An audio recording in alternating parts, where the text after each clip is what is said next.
Caroline Flint. Thank you very much, Madam Deputy Speaker. In moving my new amendment 145 today, I am very grateful for the chance once more to put the case for large multinationals to cooperate with public country-by-country reporting in the UK so that we can all gain greater insight into the trading activities that determine the amount of corporation tax paid. It was as a new member of the Public Accounts Committee that in February I heard first-hand Google and HMRC tried to explain how £130 million represented a good deal after a decade's worth of unpaid taxes and reasons to justify non-payment. As a cross-party committee of this House, we felt that the way that global multinationals play the system denies a fair take for HMRC, which impacts on our public services and is very unfair to those British taxpayers and businesses for whom such complicated organisation of their tax affairs is not an option. I give way to the honourable gentleman. I'm grateful to her for giving way, but doesn't it actually go further than that? Because it's actually the money of our constituents which generates the revenue and therefore the profits of these companies. So it's not just that it's unfair to them because they're paying their taxes, it's that their money is funding the profits which generate the taxation which ought to be paid to the revenue. The honourable gentleman, who is I think, former almost colleague of the PAC, and I congratulate him on his promotion. He's still on the chair of the PAC has corrected me, is absolutely right. It's almost a double whammy here, that in good faith, customers of these companies pay for their services, and I think they expect, as ordinary taxpayers as well as consumers, that these big companies play fair by them and play fair by the countries in which they operate. And the honourable gentleman is absolutely right, because the Public Accounts Committee is not on our own in worrying about the way in which these companies organise themselves. Around the world, the public and their governments are questioning the loopholes and convoluted legal arrangements that create an inaccurate description of multinationals' trading activities in individual countries. The problem is not one confined to tech companies like Google, but their massive global presence today has exposed the fault lines of an old-fashioned tax structure that hasn't kept up with today's online business world. Many of today's high-tech household names weren't always so big or so profitable. And under the Labour government, the investigation into Google began, and the coalition government continued the work to get on top of these relatively new business models nationally and internationally. Now, tax policy isn't easy. It seems that no sooner has a tax loophole been closed than another one opens up. I give way to my honourable friend. I'm grateful to my right honourable friend for giving way and commend her for the work that she's done on this particular issue over a long period of time. Does she share my concern that even when the government has tried to take the initiative through the diverted profits tax, the so-called Google tax, it hasn't delivered the revenues that would be expected? Indeed, Google itself doesn't pay a great deal through the diverted profits tax. So clearly, a measure like this would help to make companies do the right thing. I very much hope so, because I think transparency is such an important ingredient in making sure whatever rules we apply have some bite, because it does seem like sometimes we're trying to catch jelly. It has been this whole debate has brought into question the legal as well as the moral difference between tax evasion and tax avoidance. Often companies rightly defend themselves on the grounds of working within the rules, but often politicians and civil servants are caught out by clever manipulation of the rules, which is not illegal, but cannot be said to be in the spirit of what was expected. Now, I have no illusions about a perfect tax system. Keeping one step ahead is a never-ending task for modern tax authorities. And I welcome the government's introduction of country-by-country tax reporting to HMRC, which is now up and running. And I agree with Minister's summer announcement that those who advise individuals and companies on their tax affairs will be subject to greater accountability for their actions when wrongdoing is exposed. But public transparency can make a real difference to ensure fair taxation and fair play. That is why, with the support of Public Accounts Committee colleagues and cross-party support across the House, I introduced my 10-minute rule bill to legislate for public country-by-country reporting in March. The backing I receive spurred me on to amend the Finance Bill, or try to amend the Finance Bill in June, which gained the support of 8 parliamentary parties. My own party, Labour, and I thank the front bench, both past and present, including my honourable friend, the member for Wolverhampton South West, for their support. There's SNP, Liberal Democrats, Plaid Cymru, SDLP, UUP, UKIP, the Green Party, the Independent Honourable Lady for North Down, and a number of Conservative MPs too. Oxfam, Christian Aid, Save the Children, Action Aid, the One Campaign and CAFWORK joined our efforts, adding an important and necessary dimension to the argument for PCBCR. I also congratulate my right honourable friend for her sterling work in raising this up the agenda. And would she not agree that if the government were to adopt this amendment, it would be setting a tone for other parts of the world, that we've had a lot of interest from around Europe and elsewhere about the work that's being done in Parliament and by our government, and this would really set the example.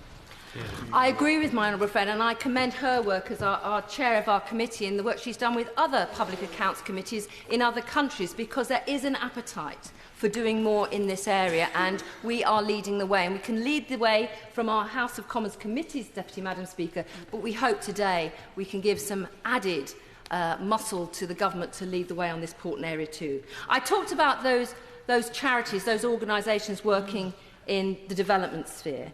Because what I'm seeking is tax justice here, but also for those developing countries who lose out too. I've said it before, and it's worth saying again.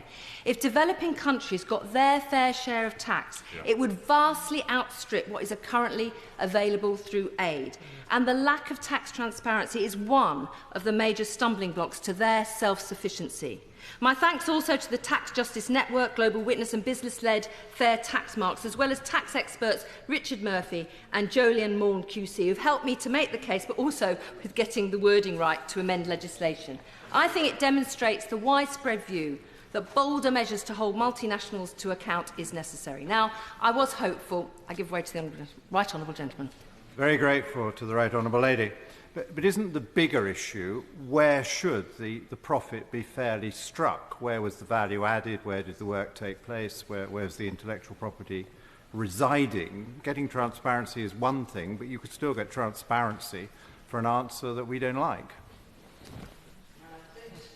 I think there is a debate here about where best to recoup the money from those who trade and the profits they make. I mean, there are different options, but maybe that's a wider debate for another day. I think the BEPS debate was partly about addressing that. But I think at the heart of all this, whatever system we set up in which to identify what is a fair contribution for business, transparency has to be at the heart of it. And I hope that my amendment today will be supported and be one small step forward. Would my honourable friend give way before she moves on? I'll give way to my honourable friend.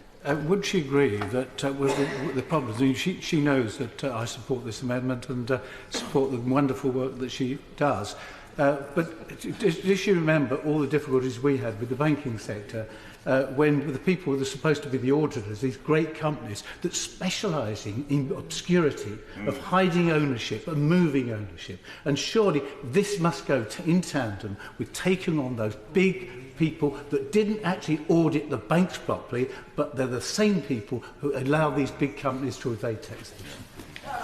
My honourable friend is right, and we, as the Parliament that represents the people of the country, have a duty not to allow markets to be unfettered, but to provide a framework in which they should operate and work and be successful and do the right thing.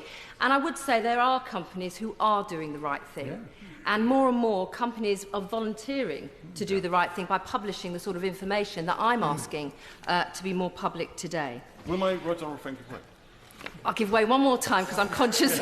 I'm very grateful to her for her kind words. Could she confirm my understanding, or correct me if I'm wrong, that which she is seeking in this amendment would not cause any burden on business because the information is already being gathered and reported but is not then being published, and her amendment merely seeks to get that which is already gathered and reported published? Correct. That is correct.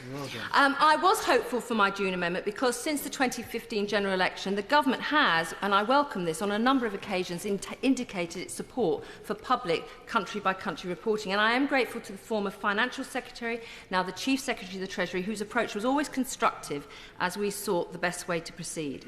At the debate in June, 4 days after the EU referendum, the Minister and others were concerned that introducing my amendment at that time might put UK multinationals at a competitive disadvantage for reputational reasons.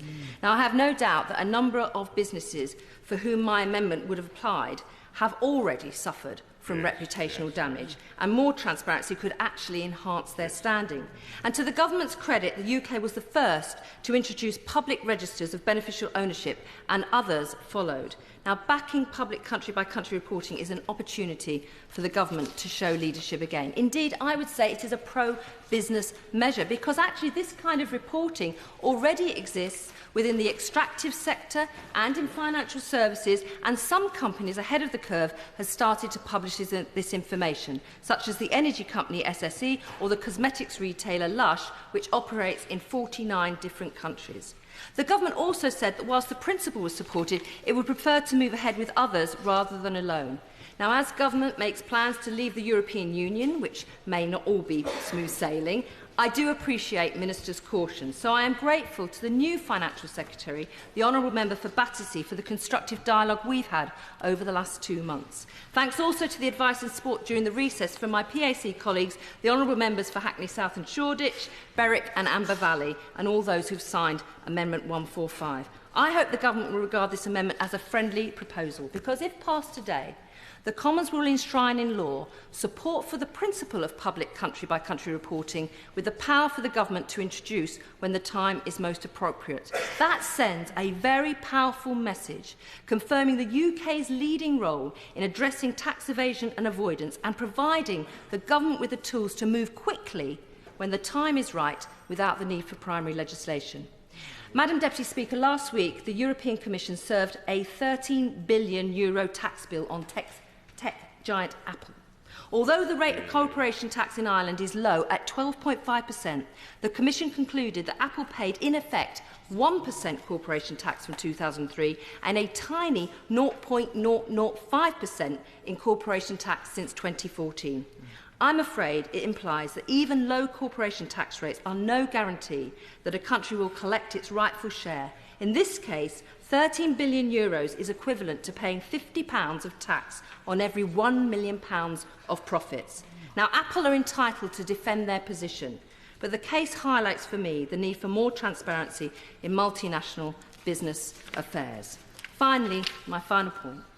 Having listened to the government's concerns and shared with them my arguments for today's amendment, I hope, Madam Deputy Speaker, the House can come together and make UK public country-by-country reporting not a matter of if, but when.